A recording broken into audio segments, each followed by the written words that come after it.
Welcome to Writer's Read. Welcome to our author, Connie Hellyer, and her reader daughter. It is Anne Corning. So let's give them a round of applause. Yeah. This is amazing, Connie. We are here. Today is today. Let's go, okay? Let's start. Okay, you know how we start. I say a phrase, you say a phrase. Here we go. Right. Right. Until you get it right.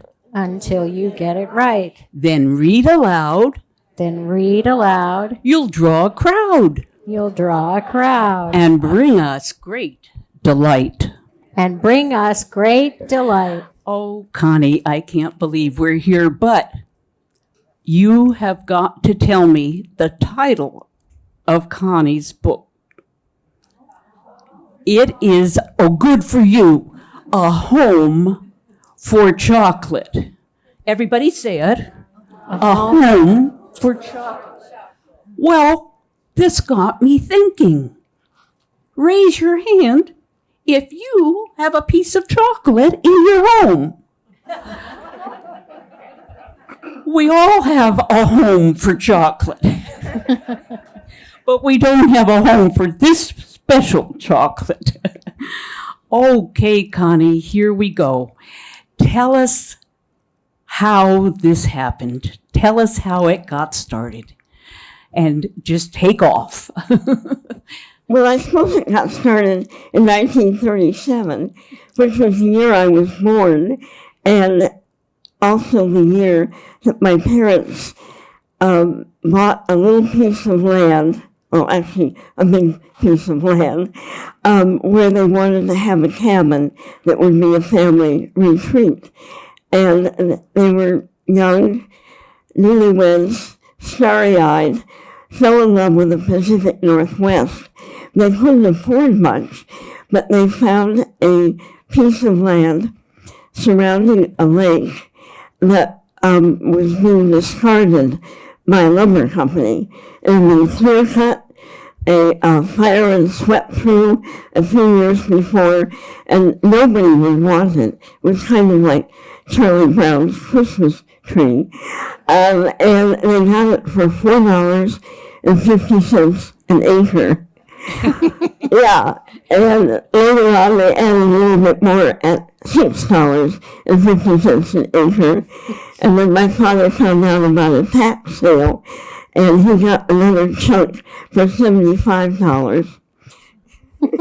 So, and then 40 years later, during which the cabin on this lake became our family happy place, we were grown, and the land had grown with the Northwest rain and temperate climate, and it was a beautiful second growth area, and they were offered $1 million by a California developer, and yeah, and the idea of this piece of land that they had loved and watched rebound, becoming just a group of ticky-tacky ranchettes was too horrible. Yeah, I can't imagine that, yes. And besides, the land itself was beginning to revert to nature. Deer were moving in, beaver were creating new wetlands, and they began to, and they can't pin it down, but began to get a vision of its becoming a wild place again, a place where native animals would feel at home, but where children and families could come and visit it and learn about the animals and maybe become the naturalists and the conservationists of the future. And this was a difficult concept to sell. They had trouble finding someone who would accept the gift of the land with that stipulation. Nature Conservancy would just bank it and no access. And Pierce County would say, well, we'll take the land. If our tax revenues are a little low, we can always sell it. No. And to my parents, the highest and best use of the land, that was one of my father's favorite phrases, highest and best use, was as a nature preserve that would also be educational and be visited and enjoyed. It's just such an amazing story, Connie, with so many layers of information. Let's meet the people who were there in 1937.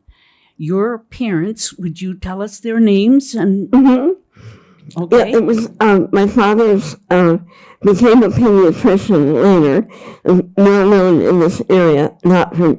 David Hellyer, although at that time he was just a Yale graduate with a liberal arts degree, not that employable during the Depression. And then my mother, Connie, his wife, and they were newlyweds and loved each other. That's good. Yeah, and his memoir is in our library. I just saw this today. Connie brought it and thought she might share it. I said, we have to share this for sure, Connie. The title is At the Forest's Edge, and the subtitle, Memoir of a Physician Naturalist. It's by David Hellyer, founder of Northwest Trek. So this is a wonderful book. Might we get a chance to look at that at some point? Oh, yes, it's in the library. And published by University of Washington Press. Okay. Yeah. Okay. And then the reason that they came to the Northwest at all was because the only job my dad could get was as a clerk in a lumber company that his stepfather had been a principal in, Wheeler Osgood in Tacoma. And this is my stepfather's memoir, which was published by American West. And they both had very interesting lives, and they're both in our library. Thomas Ripley, this fellow, actually has a mural in his honor in the McMillan's in Tacoma. Oh, my. Yeah, so he was a pioneer early days of Tacoma. So it was kind of in that, I almost had to do a book. I mean, it was sort of, the baton has been passed from one generation to another. And the missing piece was a children's book. And Northwest Trek had no associated children's book. So that became my mission.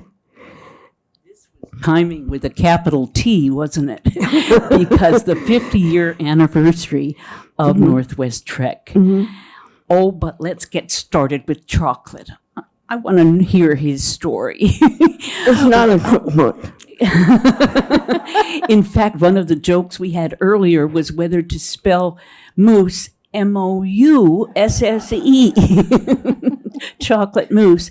But, Connie, I also, before we get to, tell me, Anne's reading of the book, mention the wonderful cookie cutter story.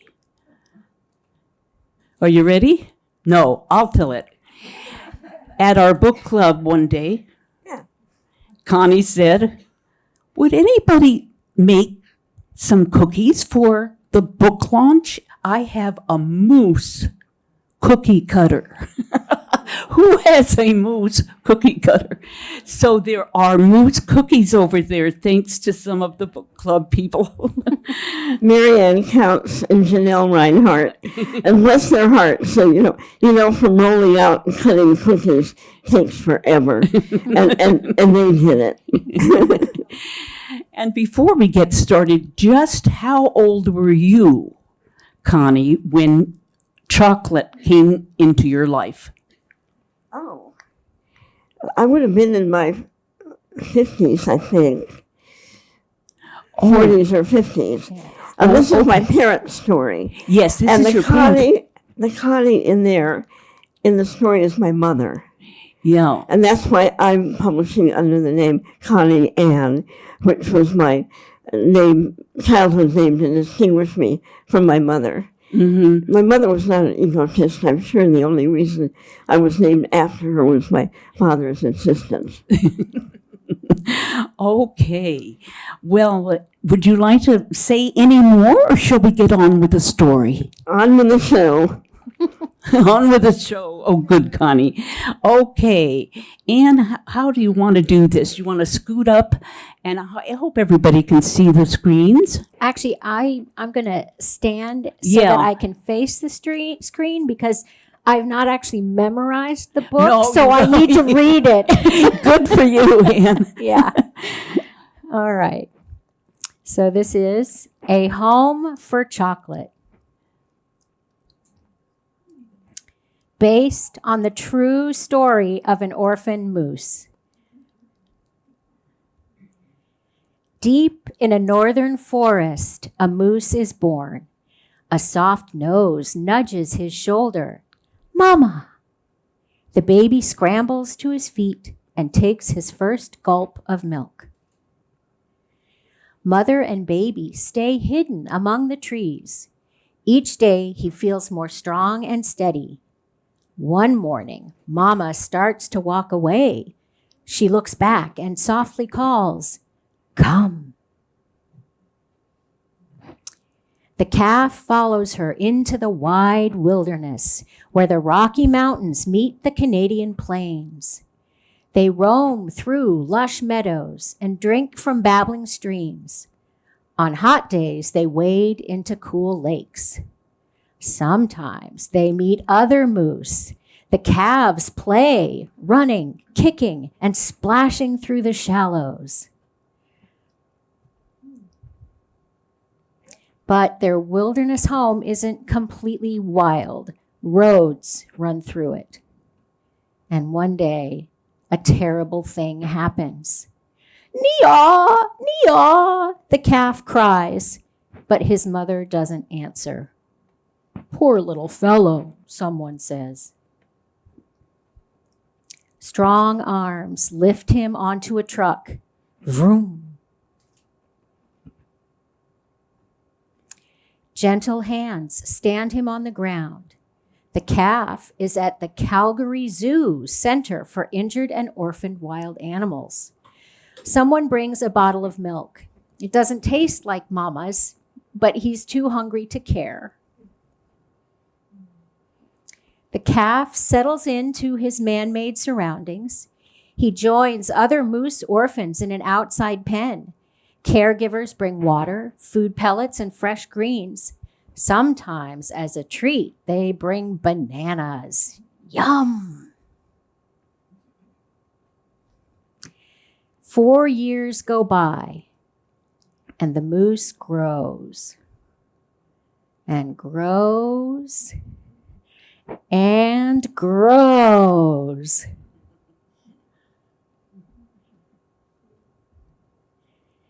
Now he's an awesome bull of 900 pounds. With broad antlers and a restless spirit, he paces back and forth and paws the ground. Sometimes he picks fights with other moose. The caregivers worry. The bull is too wild to stay, but too tame to set free. Then they hear of a new park in America with acres of forest, meadows, and wetlands. Perfect, they say. Let's get him ready to travel. The bull's body can fit into a horse trailer, but his antlers are too wide. Someone fires a sleeping dart. Ouch! When the moose wakes, his head feels a lot lighter. A mysterious object rolls up to his pen. He sniffs. Bananas! He follows his nose. Slam goes a door behind him. Sneaky humans. There we go. 3 rumbling days and 700 miles later. No, go back. 3 rumbling days and 700 miles later, the rumbles finally stop. Forest scents, moss, leaves, and tree sap greet the weary moose. Home? He's arrived at the intake corral of Northwest Trek Wildlife Park. Easy boy, murmurs a man in a hat. It's Doc Hellyer, the park's founder and resident naturalist.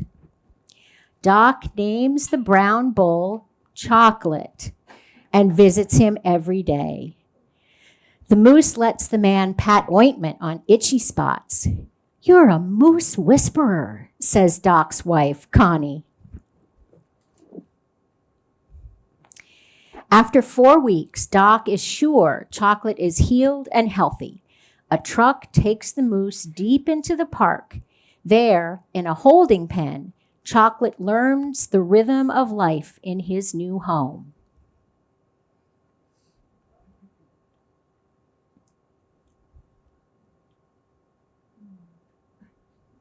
At sunrise, geese gabble gabble together before taking flight.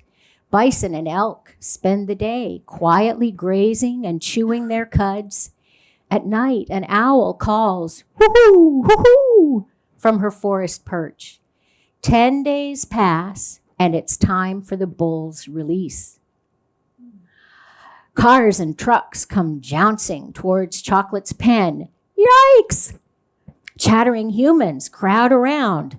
The moment the gate opens, the bull bursts out, headbutts a truck, and dashes into the trees. Doc hopes Chocolate will enjoy his new freedom. But after so many years in the care of humans, the moose isn't used to being on his own. Chocolate finds his way through the park to Doc and Connie's house. For weeks, he hangs around outside their fence.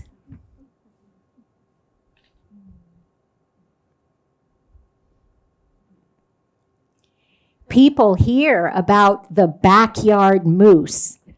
A curious photographer comes. Click, click, click. The photo appears in newspapers all over the country. Chocolate is famous. But Doc isn't happy. A moose shouldn't be a pet, he says. It's just not natural. One day, Chocolate finds a weak spot in the fence. He pushes. Moose! Shouts Connie. There, right outside the window, is the big bull. Doc is afraid Chocolate will get hurt trying to come through the glass. He steps outside, waves a broom, and yells, "Go on, shoo!" But the bull doesn't budge.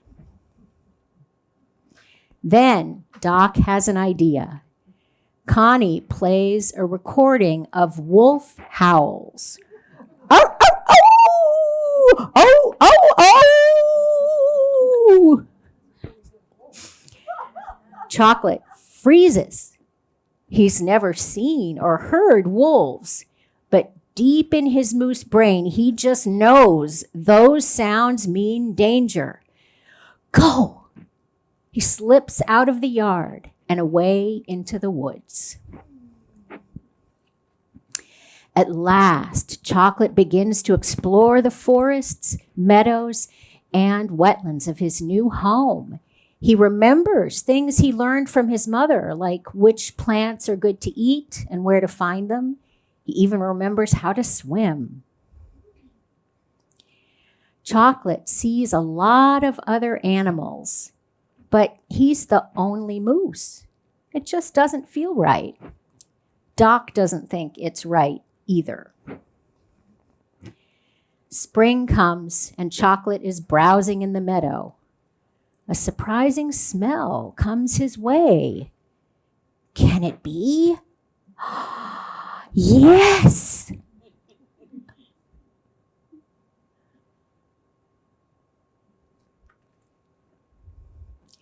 There, stepping out of the forest, is a female moose. A little calf toddles behind her. Watching from across the lake, Doc and Connie smile. Chocolate, the lone moose of Northwest Trek, is alone no more. The end.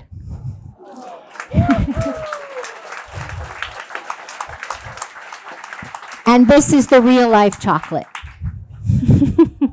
Connie, what is it like to hear your daughter read your book? Was that the first time you heard her read it? Or has The she... second time. Second time. Yeah, Oh. but the first time, to an audience like this. But the Oh. first time was at Northwest Trek to Oh, a group okay. of children. Oh, Yeah, Anne, it was yeah. beautifully read. Thank you you. so much. It I wanted to add that there is also, besides the story, there's some science in the back. And that business of the moose just knowing that the wolf howl was bad is an example of instinct. And I have a blurb on instinct in the back of the book that Gordon Orion's, our own word, helped me get right. So it's kind of a little child's introduction to a scientific concept. There's a whole page, facts about moose. Fun facts. And what are there? About 10 fun facts. And then I love this title. The next title discusses instinct. And the subtitle is Just Knowing.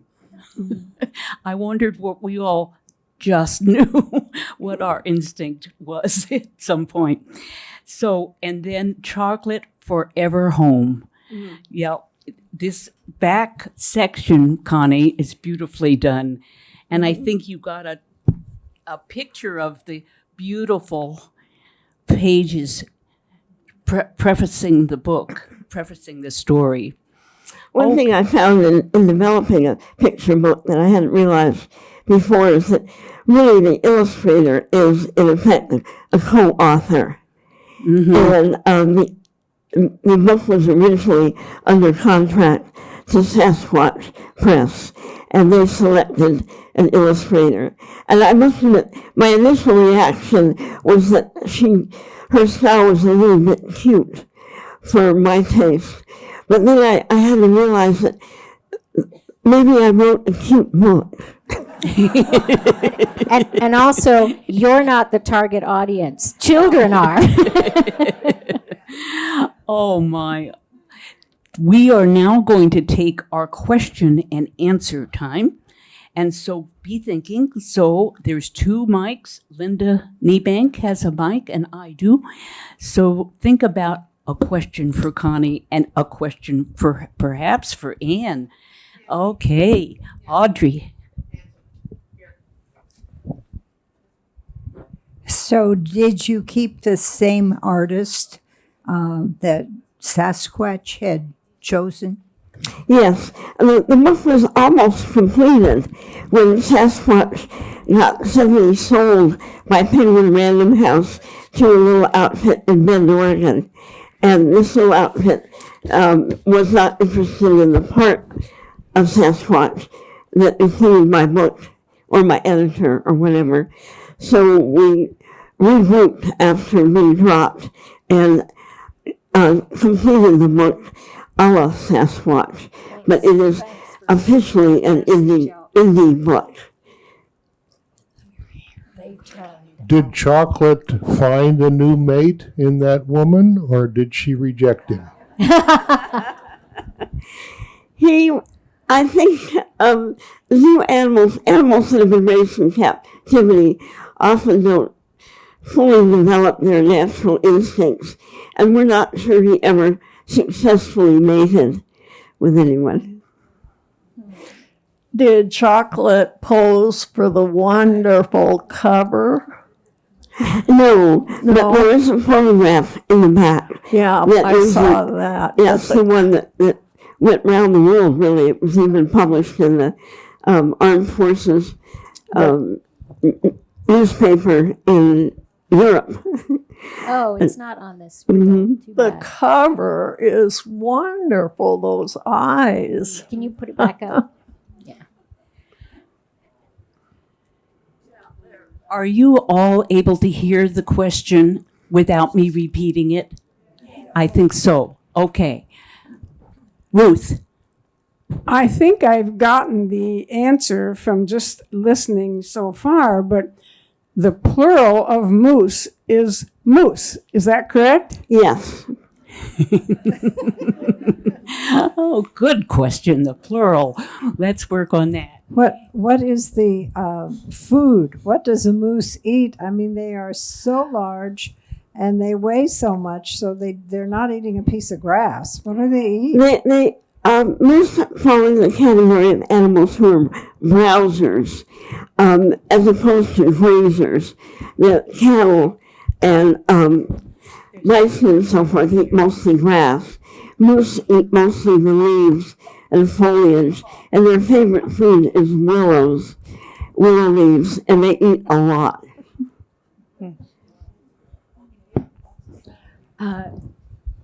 You said you were about. Oh, is it all right if it's my turn? Yeah, go ahead. Connie, you said you were about 12 when chocolate came to Northwest Trek. No, actually, Northwest Trek didn't start until we were grown, so I would have been 40 or 50. Because I was wondering why you modestly decided not to put little Connie in the book. It's almost an homage to my parents. I was wondering. Go ahead, Ina. I was wondering whether Anne was an editor, so to speak, whether Connie would read what you had written, and then Anne would say, "Mom, this is for adults. No, this is wrong vocabulary." So, did you have any input? I did give feedback to multiple iterations as the story developed. I am not a children's book author, but I am also a writer. So yes, I did give some coaching. There are many people here too who have read it and given me feedback. In fact, I'd like to just mention that it really did take a village. Besides Gordon and the cookie makers, the editor from Sasquatch, Christy Cox, who's sort of a courtesy daughter-in-law of Mary and Bob Casey, really held my head above water when I was dropped by Sasquatch, and helped me bring it to fruition, and also, of course, family. The moral support of family over the decades it took to develop this book was very important. I've met three moose in the wild. One was crossing the highway near my daughter's house on Lake Wentworth in New Hampshire, and that was just ambled across the street to the water. And then the other one was in a national park, and the ranger that was taking us on the tour held us to stop moving because she was with her a new calf. Ooh. And and the ranger said, she could attack you and kill you. And we just didn't move for 15 minutes until she ambled off. But moose at all times are not as gentle as your moose. Yeah, any mother of an infant or a child is very fierce, whether it's a bear or a moose. Yeah. Connie, one of the facts in the back of the book is about bananas. Evidently, Chocolate loved bananas, but it was decided that wasn't a healthy food for Chocolate. They're supposed to be having twigs, and so I thought that was we're all diet aware. Yeah, bananas are like candy to a moose. And apparently, if you're out hiking and you drop a banana peel, it won't last long. But the evolution of zoo curator thinking, a tropical fruit was not considered to be an appropriate food for moose. But for a long time, people were giving them moose and giving them bananas, and they loved them. And so I used the banana device to get the moose into the trailer. Mm-hmm. Yeah, I don't know if it's been mentioned. Oh, sorry, that chocolate came. Oh, sorry, chocolate came to the Northwest Trek property in the 1970s. So that's the time period, and yeah, and sort of zoos and animal care have evolved a lot since then. Yeah. The mother and baby, what did they name them? Oh, That's a funny question. My father was the namer in chief, and he liked puns, so he really did call chocolate mousse, Mousse, and the female was called Eclair, and her offspring was called Bonbon. The person who just asked a question is Connie's daughter. So she has these two, yes. Okay, she has these two daughters who are here today, which are and wonderful. A grandson and a granddaughter. Oh, okay, wave your hand, grandson, and a granddaughter. Okay. I am blessed. Connie, I have a question. One time I heard, it's Linda, I once heard, I think I made it up in my mind, that the moose came to the window and watched you eat your dinners.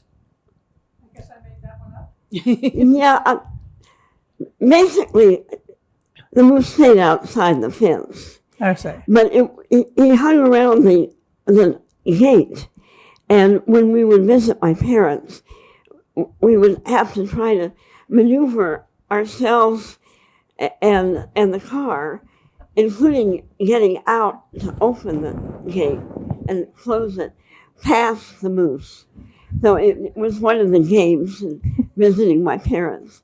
He had become so accustomed to being fed by and having humans around that there was an adjustment before he really went back to his wild ways. Thank you. Nancy? Thank you. How long do moose live? Oh, in the wild, not so long as in captivity, because there are more dangers and more, availability and unavailability of food. And there's a lot of predation in the winter, especially by wolves. But I don't have it would be less than 20 years. Well, how about Chocolate? How long did he live? Oh, I don't know. Sorry. Ruth? Mm-hmm. Do moose shed their antlers like deer do? Yes. Moose are the largest member of the deer family. And so the antlers you get shed each year and regrow. So if you see moose or deer antlers on a lodge wall, it doesn't mean that they were necessarily killed. It means they were found. And in the wild, actually, the antlers, because they're very rich in minerals, they're basically made of bone material. They get quickly scarfed up by porcupines and mice and other rodents. Okay. Linda? Anybody else with a question? Oh, okay. It isn't a question, but it's a comment. Oh, excellent. Because as I sat here looking at all of the illustrations and hearing the tale, I was filled with joy and emotion for you because Norm and I were privileged to be part of the hospitality cocktail party of the 15th floor about 6-7 years ago. And Connie, always in command, went around the room and said, "Tell us each what you're doing at the moment." And it finally came to her, And she quietly said, I'm writing a book. Oh, what's the title? A moose named Chocolate. Oh, how dear. And it was the next morning I woke up, Chocolate Moose. Isn't that clever? I get it. I get it. And in the interim, you've given me the permission to see some of the interim illustrations and the wording, and shared some of the ups and the downs of doing this. And if you ever put that in a book, nobody'd ever write again, I think. But you did it with equanimity and with such skill. And I'm so proud of you. And I know two guys are up there looking down and say, especially Frank, rolling his eyes and say, by golly, going to those conventions with the moose people and all those things really did pay it off. She did it, and he's proud of you. Thank I did you go for to doing a moose conference and present a poster, and I'm sure it was the first poster they'd ever had presented at their conference that was a children's book. But I got nice feedback and picked up a couple of science consultants at that meeting. But most people are, they're mostly in hiking boots and plaid shirts. And they're a real basic bunch. Okay. Yeah. Here we go. Okay, and let me pass this back, and then you'll be in line. Could I? The average age of a moose in the wild is 8 to 12 years. Some live as long as 20, but it's normally 8 to 12 years. Thanks. So the internet says. Connie, could you tell us a little about the establishment of Northwest Trek? It's not often you find a wild animal park out in the country. Once my parents had decided this was what they wanted for it to be a wildlife park of native North American animals that was open to children and families. And then they finally found a sympathetic recipient for the gift, because it was a gift, in the city of Tacoma. And Tacoma voters really got it. And because well, my parents had the land to give, they didn't have the wherewithal to develop it and do the roads and the visitor center and all that stuff. So it needed a sponsor, a parent, a legal owner who would do this. And so the bond issue was presented to the voters of Tacoma. And the bond issue had to be a super majority. And the first time they got a majority, but not a super majority. So, and usually money measures don't do better the second time, but this one did. And the voters of Tacoma voted over 60% to accept a bond issue to fund the development of the park. And ever since then, the city of Tacoma has really stood behind this park and even added some land to it and new features like an eagle display and big cats. And I think a children's playground, which is an incredible playground, more naturalistic than any playground you've ever seen, with a river running through it and logs for them to build their own structures, that kind of thing. So it's been really gratifying when I went to the 50th anniversary weekend to see it just full of children and families enjoying themselves. So that's the story, and we're hoping for another 50 years. And the benefits from my book are going not to me, they're going to the Northwest Trek Foundation. This is not a money-making project. Okay. More questions, more comments? Yes? I have a question. I'm a member of the Bambi generation. And I'm wondering, this is such a charming story. Have you thought about movie rights at all? I don't know. Moose are all around the northern hemisphere, in Europe as well as North America. And I have had a couple of inquiries about possibly translating it into Swedish or something, but I haven't gotten very far with that. Yeah, Hollywood hasn't figured that out yet, but we're waiting. Anybody else? Okay. Pardon me, Audrey?